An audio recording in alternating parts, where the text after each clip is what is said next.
Friends, మన channel అయితే ఇప్పటివరకు ఎవరైతే సబ్స్క్రైబ్ చేయలేదో వాళ్ళైతే వెంటనే సబ్స్క్రైబ్ చేసుకోండి. ఇంకా స్టోరీలోకి వెళ్తే, విదర్భ రాజ్యాన్ని పాలించేవాళ్ళు మార్తాండవర్మ అనే రాజుగారు. ఆయనకి 7 సంతానం. 7 సంతానంలో అందరూ మగపిల్లలే. అయితే ఒక్క అమ్మాయి కూడా లేదే అంటూ బాధపడేవారు. అయితే ఒకరోజు రాణిగారు మేడ మీద కూర్చుని భోజనం చేస్తూ రాజుగారితో ఈ విధంగా అంటారు: మనకి మగపిల్లలైతే ఉన్నారు, కానీ ఒక్క అమ్మాయి కూడా లేదు అని. అప్పుడు అటు పోతున్న ఒక రాక్షసి వింటుంది. రాక్షసి ఆ మాటలు విన్న వెంటనే ఈగగా మారి రాణిగారు కంచం దగ్గరకు వచ్చి మెతుగ్గా మారిపోతుంది. అయితే రాణిగారు దాన్ని తినేస్తారు. రాణిగారు అయితే గర్భం దాల్చుతారు. రాణిగారికి అయితే ఆడపిల్ల పుట్టింది. ఈ మాట విన్న ప్రజలందరూ పండుగలు చేసుకుంటారు. ఎంతో సంబరంగా ఊరంతా ఉంటుంది. కానీ రాజుగారి జంతువుల సాలలో రోజుకో జంతువు అయితే మాయమవుతూ పోయేది. ఒకరోజు ఏనుగుల సాలలో ఏనుగు, ఇంకా మరొక రోజు గుర్రం. అలా జంతువులన్నీ కనిపించకుండా పోయేవి. రాజుగారు అయితే జంతువుల సాలకు గట్టి కాపలా పెడతారు. కానీ కాపలా కూర్చుండే వాళ్ళందరూ అర్ధరాత్రి అయ్యేసరికి నిద్రపోయేవాళ్ళు. అర్ధరాత్రి అవగానే జనాలందరూ నిద్రపోగానే యథావిధిగా ఈగలా మారి జంతువుల సాలలోకి వెళ్ళి జంతువులన్నిటిని ఖాళీ చేసేది. కాపలా పెట్టిన వాళ్ళ వల్ల పని జరగదనుకుని రాజుగారు చిన్నబ్బాయి ఒకరోజు తన చిటికనేలు కోసుకుని దాని మీద కారం జల్లుకుని నిద్ర పట్టకుండా అటు ఇటు తిరుగుతూ ఉన్నాడు. అర్ధరాత్రి సమయానికి కాపలా వాళ్ళందరూ పడుకున్నారు. అప్పుడు ఆ రాక్షసి ఈగలా మారడం, రావడం, ఇంకా జంతువులను తినడం చూస్తాడు. చూసింది చూసినట్టు ఉదయాన్నే రాజు రాణికి చెబుతాడు. అప్పుడు రాజు రాణి ఈ విధంగా అంటారు: చాలా రోజులకి మన రాజ్యంలో ఆడపిల్ల అయితే పుట్టింది. నువ్వు అలా అనకు. చెల్లి మీద ఇష్టం లేకపోతే ఇంట్లోంచి వెళ్ళిపో. ఇలా చెల్లి మీద అయితే చాడీలైతే చెప్పకు అని అంటారు. ఆ మాటలకు బాధపడిన రాజుగారి చిన్నబ్బాయి, దయచేసి వినండి అమ్మా నాన్న, మీ ప్రాణాలకు కూడా చాలా ప్రమాదం. అది రాజ్యంలో ఉంటే వెంటనే దాన్ని అయితే చంపేయండి అని అంటాడు. రాజుగారు కోపంతో అతన్ని రాజ్యంలోంచి కొంత ధనం ఇంకా ఒక గుర్రాన్ని ఇచ్చి పంపించేస్తాడు.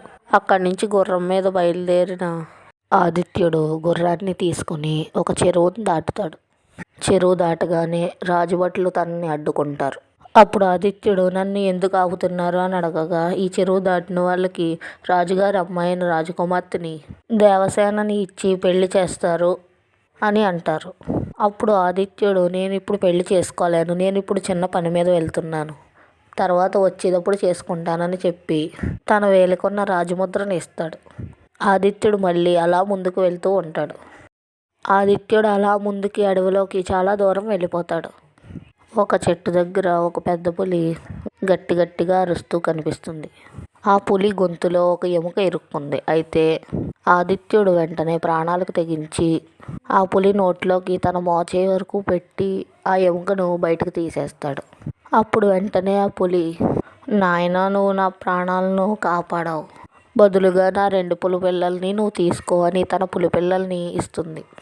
అప్పుడు ఆదిత్యుడు ఆ పులిపిల్లల్ని తీసుకుని ఇంకా ముందుకు వెళ్తూ ఉంటాడు.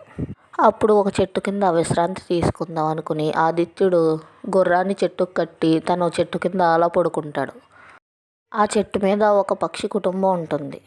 ఆ పక్షుల జంట ఎప్పుడు గూడు పెట్టుకున్నా ఒక పెద్ద సర్పం దాన్ని కూల్చేసి తన గుడ్లను తాగేసి తన పిల్లల్ని అయితే తినేస్తుంది.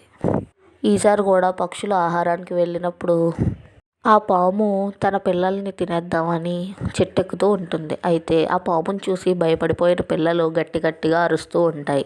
అప్పుడు వెంటనే చెట్టు కింద పడుకున్న ఆదిత్యుడు లేచి చూస్తాడు. అప్పుడు పాము గూడు దగ్గరకు వెళ్తూ ఉంటుంది.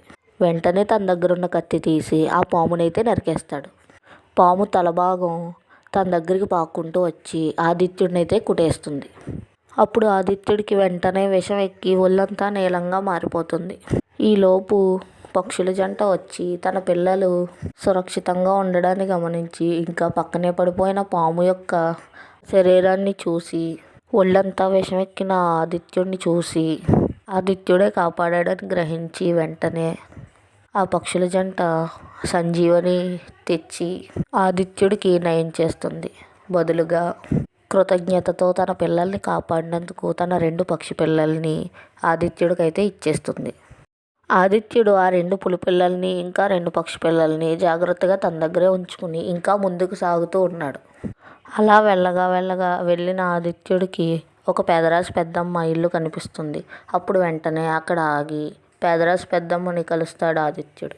అప్పుడు ఆమె ఆదిత్యుడికి భోజనం పెడుతుంది. అప్పుడు ఆదిత్యుడు తన రాజ్యంలో జరిగిందంతా ఆమెకు చెప్పాడు. అప్పుడు వెంటనే పేదరాశి పెద్దమ్మ నీకంతా మంచి జరుగుతుంది నాయన అని చెప్పి ఒక తులసి మొక్క ఇస్తుంది. ఆదిత్యుడు తిరిగి తన రాజ్యానికి వెళ్ళాలనుకుంటాడు. ముందుగా ఆయన చెరువు దాటి విదర్భ రాజకుమారి అయిన దేవసేనను పెళ్లి చేసుకుంటానన్నాడు. అందుకని విదర్భ దేశానికి వెళ్తాడు. అక్కడ ఆయన్ని రాజమర్యాదలతో ఆహ్వానించి విదర్భ రాజకుమారి అయిన దేవసేననిచ్చి పెళ్లి చేస్తారు. ఆదిత్యుడు కొన్ని రోజులు అక్కడే ఉండిపోతాడు. తర్వాత దేవసేనతో ఇలా చెబుతాడు, మా రాజ్యానికి ఒకసారి నేను వెళ్ళి వస్తాను.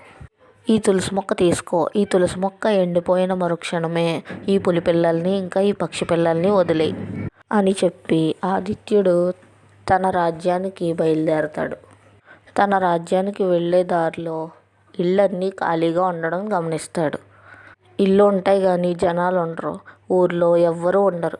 ఊరి చివర ఒక వ్యాపారి కనిపిస్తాడు. అయితే ఆ వ్యాపారితో ఇలా అంటాడు, నేను రాజుగారి చిన్నబ్బాయినే. ఈ రాజ్యంలో విశేషాలు ఏంటి అని అడుగుతాడు. అప్పుడు ఆ వ్యాపారి ఏముంది నాయనా, ఆ రాజ్యంలో రాజుగారికి ఒక రాక్షసి పుట్టింది. అది జంతువులతో సహా మనుషుల్ని ఇంకా ఊర్లో జనాల్ని రాజుగారిని ఇంకా రాజుగారి కుటుంబాన్ని విరుచుకు తినేసింది అని చెబుతాడు. నువ్వు కూడా వెంటనే వెళ్ళిపో అని చెప్పి ఆ వర్తకుడు వెళ్ళిపోతాడు. ఆదిత్యుడు వెంటనే దుఃఖంతో ఇంకా రాక్షసి మీద కోపంతో ఊర్లోకి ప్రవేశిస్తాడు. రాజకోటలోకి ప్రవేశిస్తాడు ఆదిత్యుడు. అక్కడ ఎవరూ కనిపించరు. అయితే వెంటనే ఆ రాక్షసి వచ్చి అన్నయ్య రా, కాళ్ళు కడుక్కో, భోజనం చేద్దువు గాని అని చెప్పి తన్ని లోపలికి తీసుకువెళ్ళింది. ఇక్కడ తులసి మొక్క ఎండిపోవడంతో దేవసేన 2 పులి పిల్లల్ని ఇంకా పక్షి పిల్లల్ని వదిలేస్తుంది. ఆదిత్యుడికి అతిథి మర్యాదలు చేస్తూ ఆ రాక్షసి ఆదిత్యుడిని కూర్చోబెట్టి ఒక వీణ వాయించమని ఇస్తుంది. ఈలోపు రాక్షసి బయటకు వెళ్ళి ఆదిత్యుడు వచ్చిన గుర్రాన్ని తినేస్తూ ఉంటుంది. దాన్ని గమనించిన ఒక ఎలక ఈయన దగ్గరకు వచ్చి మీరు వచ్చిన ఆ గుర్రాన్ని తినేస్తుంది, లోపలికి వచ్చి మిమ్మల్ని కూడా తినేస్తుంది. వెంటనే ఆ వీణని వదిలిపెట్టి మీరు వెళ్ళిపోండి, ఆ వీణని నేను శబ్దం చేస్తూ ఉంటాను అని చెప్పి ఆ ఎలక ఆ వీణని శబ్దం చేస్తూ ఉంటుంది. ఆదిత్యుడు అవతల గుమ్మంలోంచి పారిపోతాడు. ఆదిత్యుడు చాలా దూరం వెళ్ళిపోతాడు. అప్పుడు రాక్షసి లోపలికి వచ్చి చూస్తుంది. వీణ శబ్దం వస్తూనే ఉంటుంది కానీ ఆదిత్యుడు అక్కడ లేకపోవడాన్ని గమనిస్తుంది. వెంటనే కోపంతో బయటకు వచ్చి చూస్తుంది. అప్పుడు ఆదిత్యుడు దూరంగా పరిగెడుతూ కనిపిస్తాడు. అప్పుడు రాక్షసి అన్నయ్య ఆగు, ఎక్కడికి వెళ్ళిపోతున్నావు అని తన వెంటబడుతుంది. ఆదిత్యుడు అలా చాలా దూరం పరిగెత్తి భయంతో ఒక తాడి చెట్టు ఎక్కేస్తాడు. ఆ రాక్షసి దగ్గరకు వచ్చి తాడి చెట్టుని ఊపుతుంది. దాన్ని గమనించిన 2 పక్షి పిల్లలు వచ్చి ఆ రాక్షసి కళ్ళును పొడి చేస్తాయి. అప్పుడు వెంటనే పులి పిల్లలు వచ్చి ఆ రాక్షసిని తినేస్తాయి.